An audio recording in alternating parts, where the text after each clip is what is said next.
We are starting our series on Ezra, Nehemiah, and we're going to begin with Ezra 1 and 2. Our general subject is Ezra, Nehemiah, No Way Home. Although many people would think that, wait a minute, isn't Ezra, Nehemiah about going home? Why not?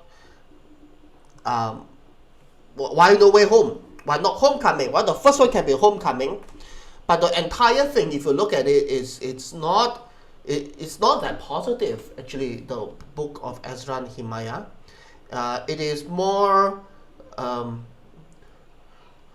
subversive of what you think is right, of what you think is wrong, of what you think is success, of what you think is failure. It's a rather complex book, and the more I read, the more I study Ezra and Nehemiah, the more complex it gets. First of all, why Ezra, Nehemiah is because throughout history, Ezra and Nehemiah is one book called Ezra. The book of Ezra contains both Ezra and Nehemiah. It is only sometime during the medieval period, somebody, do not know who, separated Nehemiah from Ezra. So during the time of Jesus and even way after, nobody thought that there were two books. It's like if I tell you, actually the Gospel of Mark is two books. You go, no. So the book of Ezra has two books, has Ezra and Nehemiah. So people didn't know that. It was only sometime later in the history of transmission that it got separated into two books, which is unfortunate because it is meant to be read together as one book. The conclusion of Ezra is at the end of the book of Nehemiah. Okay, so Ezra chapter 1 verse 1. In the first year of Cyrus, king of Persia, that the word of the Lord by the mouth of Jeremiah might be fulfilled, the Lord stirred up the spirit of Cyrus, king of Persia, so that he made a proclamation throughout all his kingdom and also put it in writing. So if you are reading the Bible for the first time, or that Ezra is the first book of the Bible you ever read, you'll be like, whoa, okay, you just throw me into a deep end as to who, you know what I mean? What's the context? Who are these people? What's so important about Cyrus, king of, who is Cyrus, king of Persia? And what happened on the first year? What happened before the first year of Cyrus, king of Persia? What happens with BC, right? BC, before Cyrus. And who's Jeremiah? And what exactly did he say? So for that, we have to talk a bit about biblical history, right? When the informed reader, reads Ezra and Nehemiah for the first time, what exactly would they understand? First of all, Israel began as a nation of slaves. There were a slave race in Egypt. Their forefathers were, they say, had a special relation with the Lord, with the God of the universe, with the Creator God. So God created the world, and the world went bad because of human decisions, and eventually the world at Mesopotamia or at Babel rebelled against God to such an extent that God decided to split them up into many nations, people, and tribes. So now each of these nations have their own pantheon of gods. So how will God recover human beings to himself and to show himself as the one true God under whom comes blessing, and if you are in rebellion against him, then comes curses? And God wants to recover all these nations back to himself, and the strategy was to start his own country. And he found a guy by the name of Abram. And Abraham, that's his later name, believed that God would give him and his wife Sarai a descendant, a child, a son. But they were really old. She was way past menopause, and they couldn't have children, right? So the nation of Israel, founded by being patriarched by the patriarch is Abraham, started as a miracle story with the miracle baby Isaac. And then Isaac had a son by the name of Jacob, and Jacob has a nickname, but that is Israel. And he had many sons, 12 sons, and they became the 12 tribes of Israel. So this country, or this nation, this group of people, belongs to the Creator God. And God wants to use this group of people to show to the other nations that indeed He is God. And if you want to be blessed together with Israel, then you come to know Him as God, and renounce and forsake your gods. So that's the idea of Israel. To that end, God promised Abraham and Israel that they will that there is a piece of land called the land of Canaan that belongs to them. And that piece of land is really at the crossroads of civilizations. To the south, there is Egypt. To the northwest, the Assyrians. To the northeast, Mesopotamia. And throughout history, this is really at the center of the earth. And in fact, you look at a regular world map, the regular world map will have Jerusalem in the middle of the map. And then east of Jerusalem is east, west of Jerusalem is the west.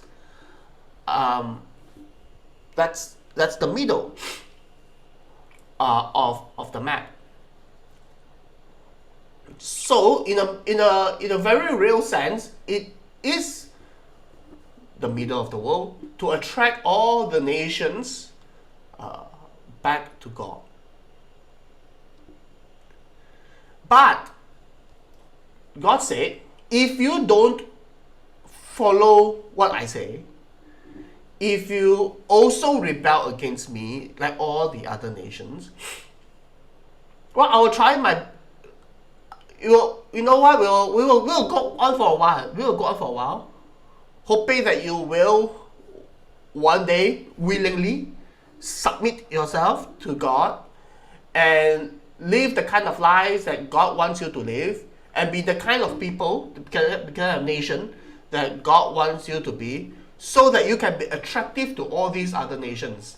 And I'm going to dwell among you. God said, I will dwell among you, and I will bless you in this land, and then all the other nations will be attracted. But Israel, descendants of Abraham, is no different. They're no different from any other type of any other race of human beings on the earth. They are just like other nations, sinful to the core. And so throughout history, they continuously rebel against God until such a point whereby drastic action has to be taken against them, or God's will cannot be done if drastic actions are not done against them. And the promise that God made was that if you behave like all these other nations, one day I will expel you from the land because you're no longer fit for purpose. I started this country, put you in this land, so that you'll be a model nation to the other nations. Now, if you stop doing that, if you stop being that, then there is no point you being here. So I'm going to expel you. I'm going to send foreign armies and take you away. But one day I will bring you back. And that is what the prophet Jeremiah says. One day, Prophet Jeremiah, he lived around the time of the end of the kingdom of Israel, or the kingdom of Judah.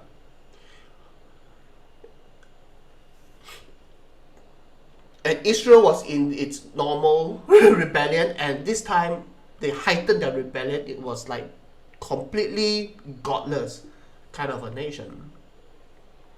And Jeremiah says that, look, if we continue to do this, the end is near. And indeed, the end came.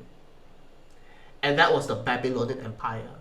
The Babylonian Empire came from the east and captured Jerusalem, destroyed the monarchy, destroyed the temple of God.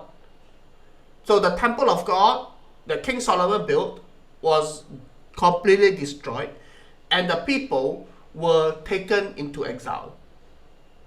A large number of them were taken into exile, was brought into Babylon. So they were expelled from the land. So the prophecies have come to pass. Many of them thought that, we had a deal with God. God had a deal with our forefather Abraham. And so it wouldn't be long until we would be brought back into the land again. Maybe next year. See you next year in Jerusalem. That kind of an idea. Jeremiah says, no. It's going to take a while. In fact, you better get your life sorted out in Babylon. Alright? Make Babylon your home. Get married. Start businesses.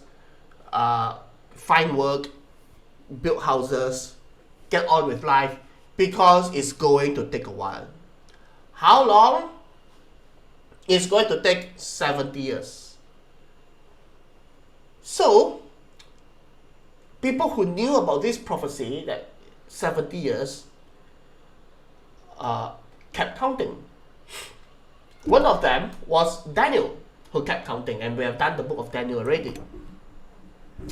And on the 70th year, depends on how you count 70 years, right? There's many dates that leads up to 70 years. One of the dates that leads up to 70 years, the Babylonian Empire suddenly came to an end. And it was a bloodless conquest by one Cyrus, king of Persia. So Cyrus, king of Persia, suddenly conquered Babylon without a battle. The gates of Babylon were just flung open wide for Cyrus to enter and take over, and he did. And that really impressed someone like Daniel. And said, oh my goodness, this must be the 70 years is up. It's time to go back to Jerusalem. That's what Jeremiah prophesied many decades ago. So, with that as the background, when you read Ezra chapter 1 verse 1, you go, I get it. In the first year of Cyrus, king of Persia, means that the Babylonian Empire, the Babylonians who exiled us to Babylon, expelled us from the land of Israel, expelled us from Jerusalem, expelled us from the temple, destroyed the temple, I'm sorry. That's gone. The era is gone. A new era has arrived, and it is Cyrus, king of Persia. And Cyrus, king of Persia, he has a reputation of being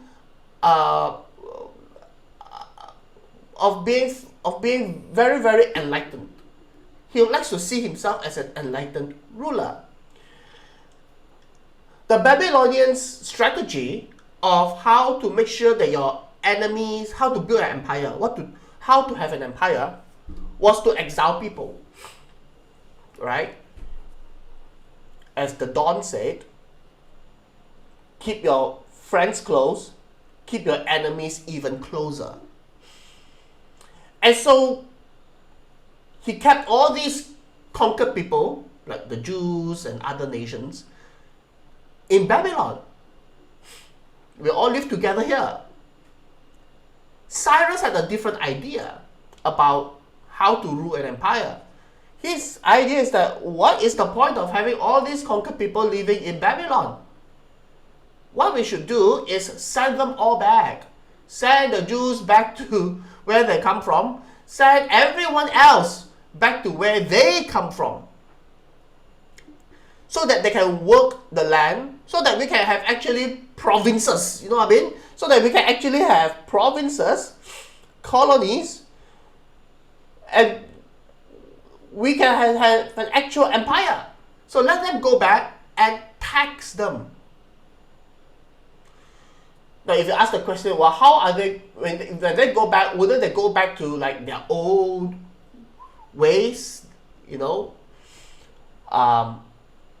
Wouldn't they become, can you actually rule over such a large empire with disparate cultures? And Cyrus's philosophy is yes. In fact, not only do we want them to go back to their countries where they came from, we want them to restart their own culture that is unique and distinct from each other. They don't have to be Persians. We don't want them to be Persians. We are Persians. Let them be who they are. Let them build their own temples and worship their own gods. As long as they pray for the welfare of the emperor and empire. So every nation is to pray to their own gods for the welfare of the emperor and empire, and that is how we're going to rule over a vast empire. That is a very, very enlightened and smart way to do it. So maybe you can say that this idea, like nobody else had this idea in the past. Why is King Cyrus so different? How did he come up with something so different? So maybe that can explain the phrase here in verse 1. The Lord stirred up the spirit of Cyrus, king of Persia. Maybe that is the only explanation why Cyrus will have such an idea, is because the Lord stirred up his spirit. So that he made a proclamation throughout all his kingdom and also put it in writing. Thus says Cyrus, king of Persia, the Lord, the God of heaven, has given me all the kingdoms of the earth, and he has charged me to build him a house at Jerusalem, which is in Judah. Whoever is among you of all his people, may his God be with him, and let him go up to Jerusalem, which is in Judah, and rebuild the house of the Lord, the God of Israel. He is the God who is in Jerusalem. So, see, the God, to him, gods are territorial to Cyrus, right? Gods are territorial. And if I'm sending these people back to Jerusalem, then they need to worship the God of Jerusalem, right? The God who's in Jerusalem, and that's the God of Israel. So, and the God of Israel ought to have a temple. So we should get this, if you're sending the Jews back to Jerusalem, then we should get them to build a temple, because we want them to pray to their God for the welfare of the empire. That's how we're going to guarantee the loyalty of these. And so that's how we're going to become a great empire, right? They're going to work the land and we're going to tax them. That's the idea. And let each survivor in whatever place he sojourns be assisted by the man of his place with silver and gold, with goods and with beasts, besides free will offerings for the house of God that is in Jerusalem. So you get to leave, and when you leave, other people should help you with silver and gold. What a deal! What a miracle! Who other than the Lord has done something like that? This is something that is done by God, isn't it? The Lord stirred up the spirit of King of Cyrus to get this done. So it sounds like a new exodus, right? A new exodus where you leave the land of where you are. The exodus was about leaving Egypt. They were enslaved by Egypt, and the king was Pharaoh, and Pharaoh, man, really mistreated them, but with a mighty hand and an outstretched arm, God saved them. God sent 10 plagues to Egypt because Pharaoh's heart was hardened. He has a hardened heart. He was unwilling to let the people go, but God forcefully took the Israelites out of Egypt and brought them to the land of Israel. And this is, so that's on the south, right? So on the southwest. Now it's on the other direction, not the northeast. They're coming back from the northeast. After decades of being exiled, now they are coming back to the land of Israel. But that's, and again, when they came out from Egypt, they plundered Egypt by taking assistance, I guess we can call that assistance, from the local people, gold and silver and things like that. To take those precious material, gold and silver and stuff like that, so that those material can be used to build the tabernacle, to build God's house. And now we have a very similar story. We have a very similar story that says that King Cyrus says, let each survivor in whatever place he sojourns be assisted by the man of his place with silver and gold, with goods and with beasts, besides freewill offerings for the house of God that is in Jerusalem. So we're going to take all this stuff, all this money and property, and we're going to send them to Jerusalem to rebuild the temple where sacrifices are made. So it is a very, very similar story, but with a lot of difference. The difference is that, the major difference is that, while Pharaoh's heart was hardened, Cyrus's heart was stirred up by the Lord. So you are in a situation that is so much better than the Exodus. This sounds like a greater Exodus, because now we don't have an unwilling king, right? That have to be persuaded with plagues to let the people go. Now we have a king who decreed that the people should go. So this is a Exodus story. And this is going to be a momentous, if you think about how momentous the book of Exodus, right? And then the book of Joshua, this is another momentous book. That's the way that the book is set up. Then rose up the heads of the fathers' houses of Judah and Benjamin, the remaining tribes of Israel, and the priests and the Levites, everyone whose spirit God had stirred up to go up to rebuild the house of the Lord that is in Jerusalem. So it is it is God who stirred up. God stirs up on the one hand the spirit of Cyrus, and on the other hand, God stirred up the people. So up and down both matches, God is behind the scenes, orchestrating all these things in fulfillment of the prophecies by Jeremiah. Now again, what did Jeremiah prophesy about?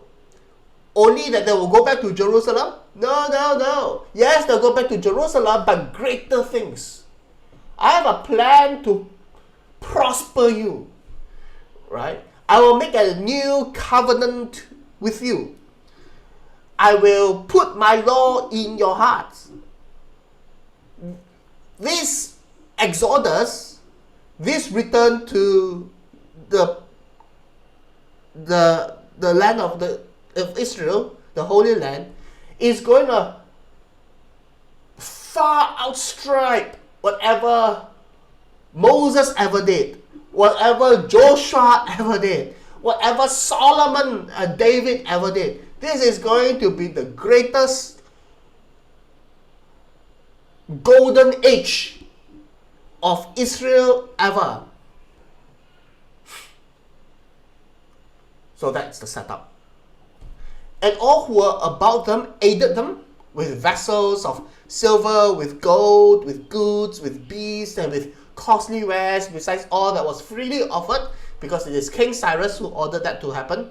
And then Cyrus the king himself also brought up the vessels of the house of the Lord that Nebuchadnezzar had carried away from Jerusalem and placed it in the house of his gods. We have already done that in the book of Daniel. Nebuchadnezzar, Nebuchadnezzar was the king of Babylon, and when he destroyed the temple in Jerusalem to exile the people, he brought with him vessels of the temple and put it into his own temple of his own God. And now King Cyrus says, why are you hogging other people's gods' things? Alright? Send them all back. And so King of Cyrus did that. So he's really like God sent. Cyrus, king of Persia, brought these out in the charge of Mithredath, the treasurer, who counted them out to Sheshbazzar, the prince of Judah. Who's Sheshbazzar? Don't know, but he's probably some leader, right? I mean, we have these Judahites that get exiled in Babylon. They need to form their own communities, and if in KL we need a kapitan, right? There's a need for a leader. So I guess Sheshbazzar was the leader of the Jewish people in exile. And so since he's the leader, Cyrus said, hey, Mithredath, treasurer, you make sure that you give Sheshbazzar these things to be brought back to Jerusalem. And this was the number of them: 30 basins of gold, 1,000 basins of silver, 29 censers. So censers are basically like a container to hold incense. So all these things are for the temple, or from the temple originally. So that Nebuchadnezzar told: 30 basins of gold, 1,000 basins of silver, 29 censers, 30 bowls of gold, 410 bowls of silver, and 1,000 other vessels. All the vessels of gold and of silver were 5,400, give or take. All these did Sheshbazzar bring up when the exiles were brought up from Babylon near to Jerusalem. So hooray! This is in fulfillment of prophecies, right? Therefore the redeemed of the Lord shall return and come with singing unto Zion. Then everlasting joy shall be upon their heads. They shall obtain gladness and joy, and sorrow and mourning shall flee away. Therefore the redeemed of the Lord shall return, right? Come with singing unto Zion, and everlasting joy shall be upon their heads. This is it. This is not only a new exodus, this was a greater exodus. So Sheshbazzar brought the exiles up from Babylon to Jerusalem. What happens next? what happened to Sheshbazzar? What did he do in Jerusalem? Build the temple. He has the material. He has the people. He has the royal edict. There's momentum behind him. The emperor wants it done. And so let's go do it. God is behind it. He stirred up the spirit of Cyrus. He stirred up the spirit of the people to go up to rebuild the house of the Lord that is in Jerusalem.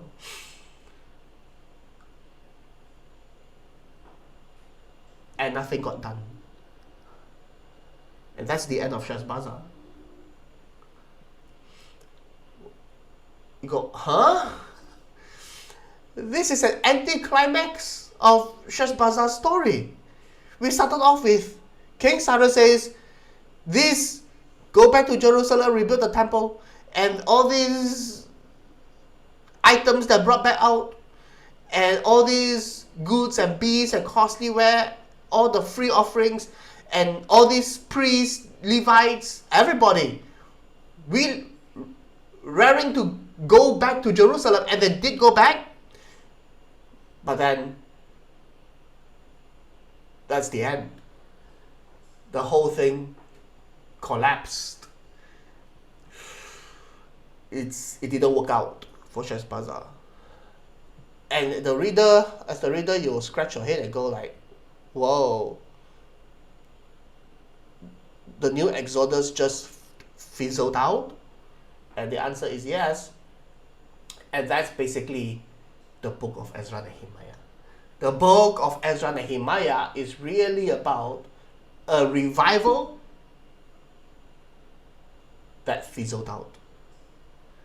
A revival that never happened was what this book is about. And consistently throughout the book of Ezra and Nehemiah, you'll see many of these episodes getting repeated over and over again, how they all end up in failure, not achieving what the book of Jeremiah and Isaiah and Ezekiel say.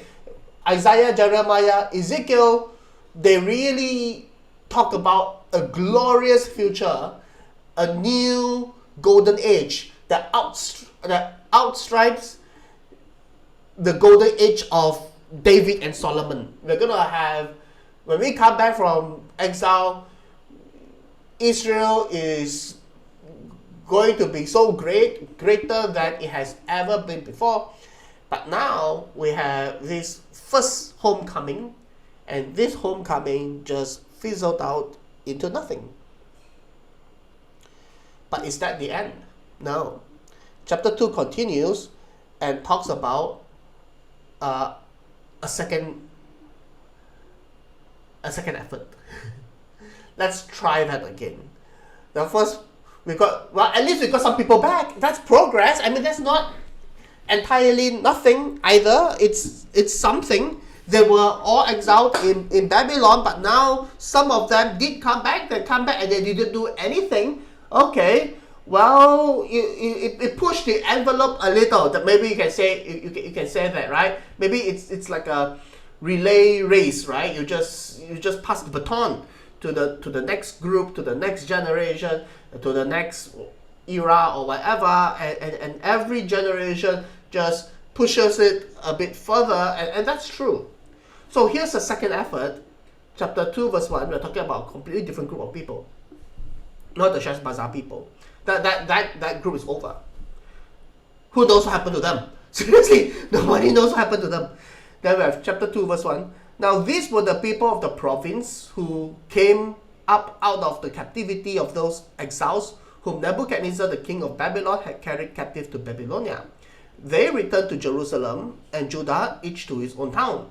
They came with not Sheshbazzar, he's not the leader. The leader here is Zerubbabel, whose name means planted in Babel. Planted. So probably he's a second generation guy. He is probably not like super old, because he's probably born in Babylon. His name means planted in Babylon. It's like Jackie Chan's Chinese name, Chen Gongshang. That is his real name, Chen Gongshang. It's because his father's from China, and then his father ran to Hong Kong, and in Hong Kong, Jackie Chan was born, and so his name is Gongshang, born in Hong Kong, right? The Chan that is born in Hong Kong is basically Jackie Chan's Chinese name. So that's the same kind of idea. So Zerubbabel, Joshua is the high priest. Nehemiah, not the head Nehemiah that we're going to talk about, probably a different Nehemiah.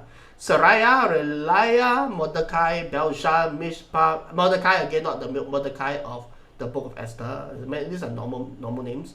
Belshazzar, Mishpah, Bigvai, Rehum, Baana. Some of these have very Jewish name. Have all the here. That indicates that they believe in Yahweh. But there are also other names like Zerubbabel, means planted in Babylon. So that's a very Babylonian name. Mordecai, that's a very Babylonian name. It's named after the god Marduk. So mixed bag. All right, some have maintained their Jewish heritage better than others, I guess. After 50 years, 70 years in exile. So many of them were, like Mordecai was probably a second generation guy. And then, so this is a second attempt, Zerubbabel.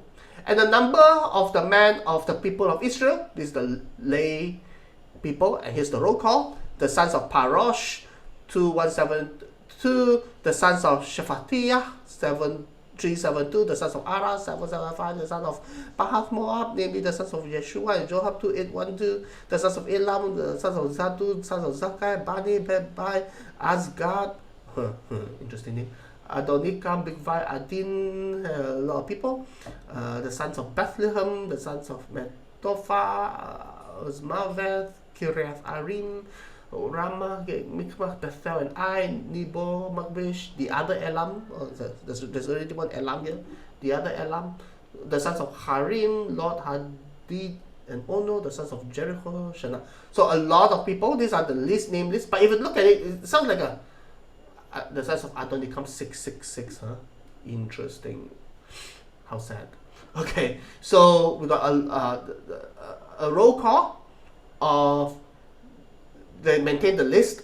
So they maintain a 家谱, they maintain a family genealogy tree, right? Family tree genealogy. I remember when I was a teenager, I think from 3, where my grandfather brought us back to China, to the village he came from. So, and there was an ancestral temple, and our name has to be entered into the 家谱, into the genealogy of the family. So that's that. So I guess the Israelites, they also have similar name lists. So this is the roll call of the lay people who came back.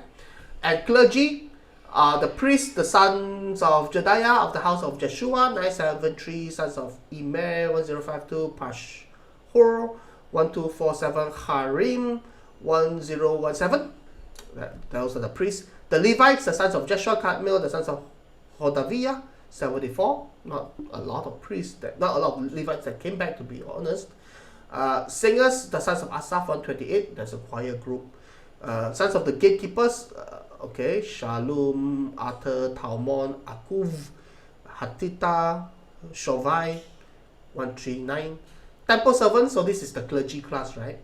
A long name list. The sons of Solomon servants, another list. So all the temple servants and the sons of Solomon servants were 392. And you go, whoa, what is this name list about? In fact, this name list is going to repeat again. The same name list is going to get repeated in Nehemiah. And you go like, what is the point of this name list? Well, a lot of reason for this name list. First of all, if you are, let's just say, if you are within the Adin group, let's say, the sons of Adin, and you are part of that group, then you get to have a piece of land in Jerusalem. Then you get to be, hey, I am part of the community, right? So it reminds me when UPSR results came out.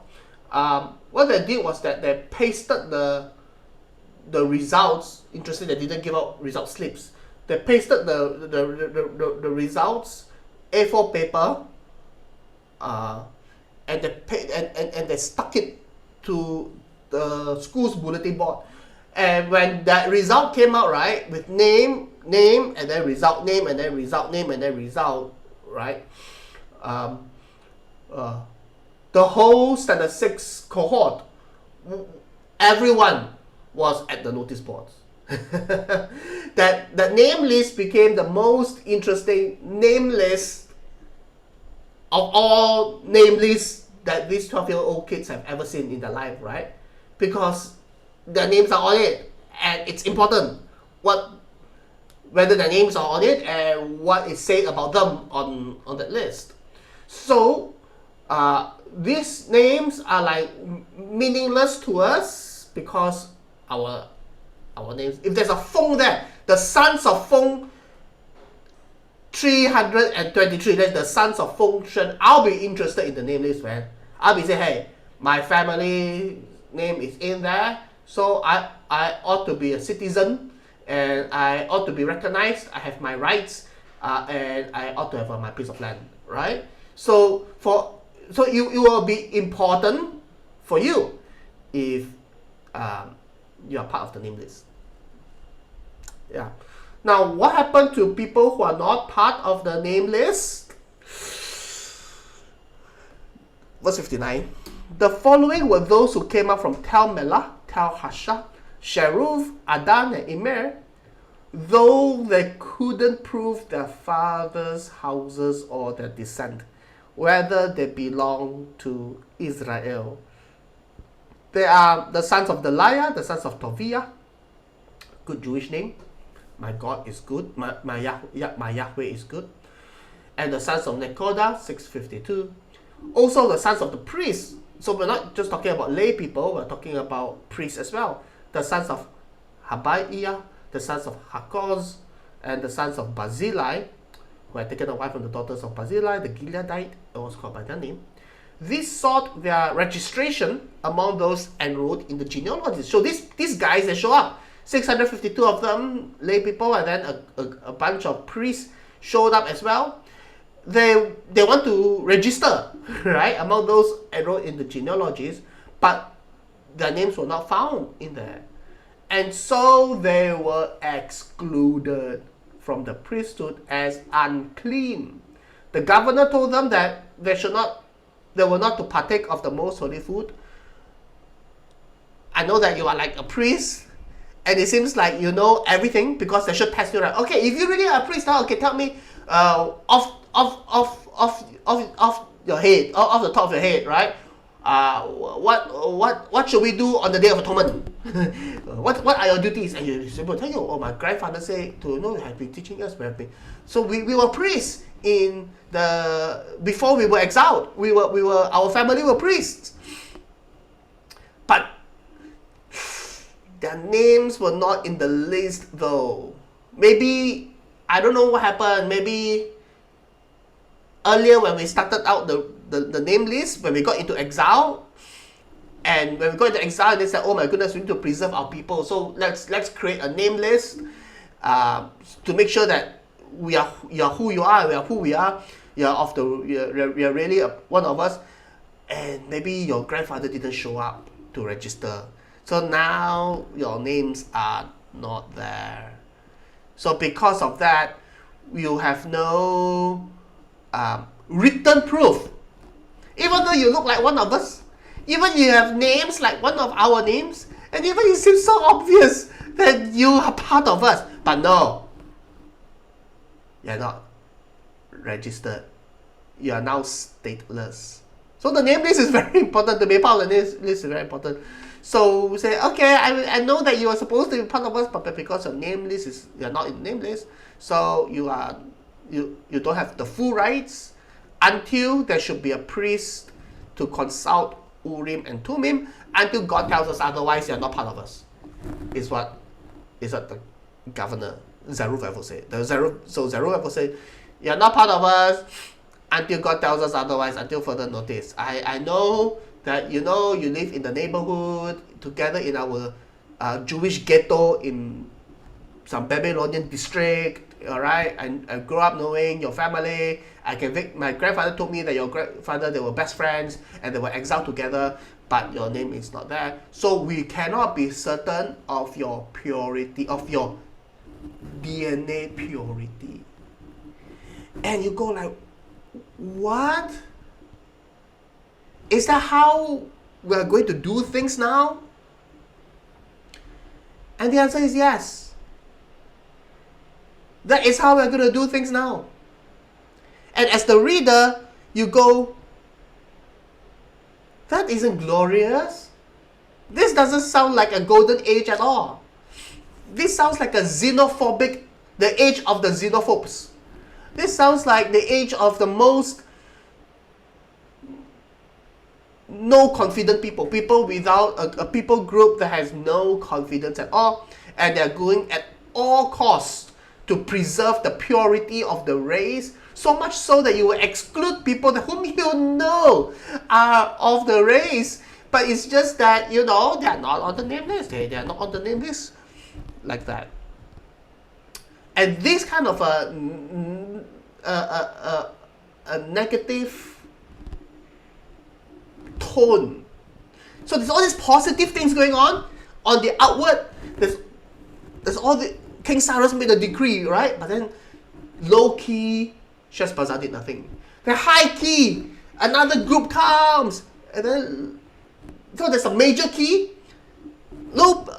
People came back with Zerubbabel and Joshua, the high priest, and then on the minor key, all right, always ends on the minor key of this episode. Is this the right thing to do? Is this the wrong thing to do? But anyhow, progress is progress. We're back. The whole assembly together was 42,000 some odd. So really very few people. Why so few? Were there at least hundreds of thousands? Maybe a couple of millions? We're talking about the entire Jewish race. And the answer is, most didn't go back. Only a tiny minority, a tiny remnant went back. What about the rest of the Jews? Well, the rest of the Jews were like Mordecai and Esther. Like, let's be queen, you know what I mean? They're like, dude, we are having a great life here at Susa. They were at Susa. They weren't even at Babylon. They were exiled to Babylon. But once King Cyrus took over, they are free to go. So, these 42,360 followed God's command and headed westward to Jerusalem. Mordecai and Esther's family, King Cyrus has come. They say we can go. We are heading east to Susa. Think about that. Instead of going west to Jerusalem, they and the Jews with them, many Jews as well, end up in Susa, headed east and said, nah man, we're not going back to that backwater place. Now we know what civilization is. Jerusalem, there's nothing there. There's nothing there. There's jackals. Maybe there are some farmers. I'm not going, there's no Wi-Fi. I'm heading to the capital city. I'm heading to Susa. So that's what most people thought. So when you see this number 42,000, if you are a Jewish reader, your heart will be wrenched and say, oh my goodness, most of us didn't come back. Overwhelming majority didn't want to go back to Jerusalem. Jeremiah told them to build their lives, and they did. And they had successful careers, and they had great businesses, and they become so rooted in the world that they would not come back. And that's some lesson. Really. Because think about that, right? I mean, some of us are... So my grandfather came from China. So that's... my dad is like 70 something years old. So we've only been here for 80 years, right? The Jews were there in Babylon for 70 years, 80 years. So if, let's just say, suddenly Emperor Xi Jinping says, it's time for all y'all to come back to China, to come back to your... I mean, my father was offered by my relatives back in China. You're going to be given a plot of land. You can build a house here, and we can start a factory and whatever. But I said, no, man, no, we are not. I'm not going back to China. Right? I've built an identity here in Malaysia. I like the food here in Malaysia. I mean, how I'm going to get satay and Pokute. I'm not going back to Guangzhou. So, and me, I'm not going back there either, man. It's like, so instead of migrating back to China, our people are migrating to Australia, to Canada, to US, further away, right? As further away from the east as possible. Go as west as possible. So this is the same thing. They were supposed to go west to Jerusalem. Most people went east, even further away. And that is why the whole assembly was left with only 40. The whole assembly together. That is what a compounded phrase. Assembly, whole assembly together was the whole people group 42,360. Besides the male and female servants, of whom there were 7,337, and that 200 male and female singers, horses 736, mules 245, camels 435, donkeys 6,000 odd.